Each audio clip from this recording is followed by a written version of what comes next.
There is a man considered one of the most influential philosophers in history, and for the first part of his life, he was not even considered a person under Roman law. He was property, a slave owned by another man with no legal rights of his own. And yet, centuries later, his ideas would shape the mind of one of Rome's greatest emperors. His name was Epictetus, and his life is one of the most remarkable stories in the history of philosophy. He was born sometime in the 50s in a town called Hierapolis in what is now modern-day Turkey. At some point in his early life, he was taken to Rome as a slave. His owner was a man named Epictetus, a former slave himself who had risen to become a powerful secretary to Emperor Nero. This gave young Epictetus an unusual position.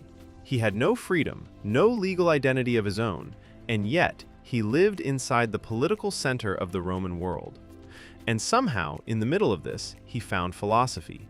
His owner allowed him to study under Musonius Rufus, one of the most respected Stoic teachers in Rome.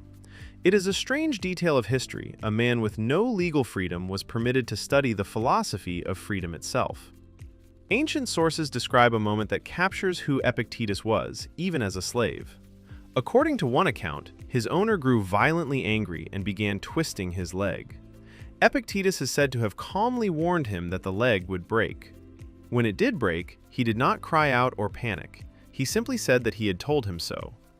Whether every detail of this story is historically exact is debated, but it captures something real about the philosophy Epictetus would later teach. The core of his entire teaching can be summarized in one idea, often called the dichotomy of control.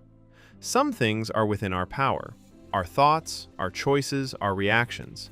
Everything else, other people, our bodies, our circumstances, ultimately is not. According to Epictetus, suffering comes not from events themselves, but from our judgments about those events. A broken leg is simply a broken leg. It only becomes suffering when the mind adds a story of anger or despair on top of it. This was not abstract theory for Epictetus. It was survival. Sometime after the death of Nero in the year 68, Epictetus gained his freedom. For the first time in his life, he was legally his own person. And he immediately devoted that freedom to teaching. He began instructing students in Rome, and his reputation grew quickly. His classroom attracted an unusual mix of people, not just ordinary citizens, but wealthy aristocrats and members of Rome's elite.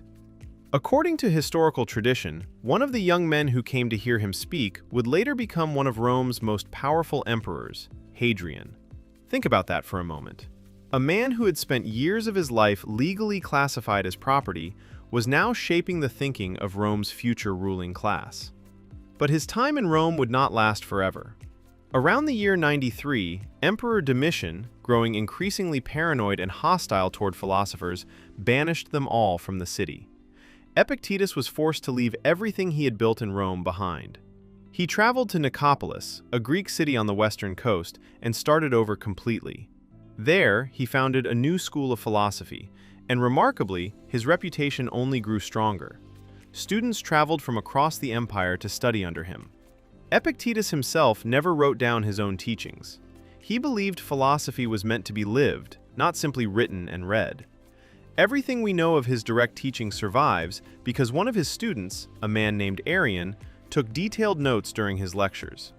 Those notes became known as the Discourses, and a shorter distilled version called the Enchiridion. Without Arrian's notes, Epictetus's voice might have been lost to history entirely. Epictetus taught in Nicopolis for the rest of his life, until his death around the year 135. But his influence did not end there.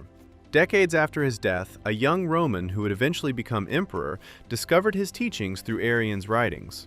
That emperor was Marcus Aurelius. In his own private journal, the Meditations, Marcus quotes and references Epictetus's ideas repeatedly. A former slave's teachings on inner freedom became one of the intellectual foundations for how a Roman emperor tried to think and rule. Consider the full arc of this story. A boy with no legal rights, owned by another human being, ends up shaping the private philosophy of the most powerful man in the known world an entire century later. Not through wealth, not through status, not through power. Through ideas about what is actually within a person's control. Epictetus's central message remains strikingly relevant today. Most of what causes us stress is not the event itself, but our reaction to it. We cannot control other people's opinions of us. We cannot control most outcomes in our lives. But according to Epictetus, we always retain control over one thing: how we choose to respond. He lived this philosophy under conditions most of us will never have to face: enslaved, injured, exiled, and still, by every historical account, remarkably composed. The next time something outside your control frustrates you, it may be worth remembering where this idea actually came from.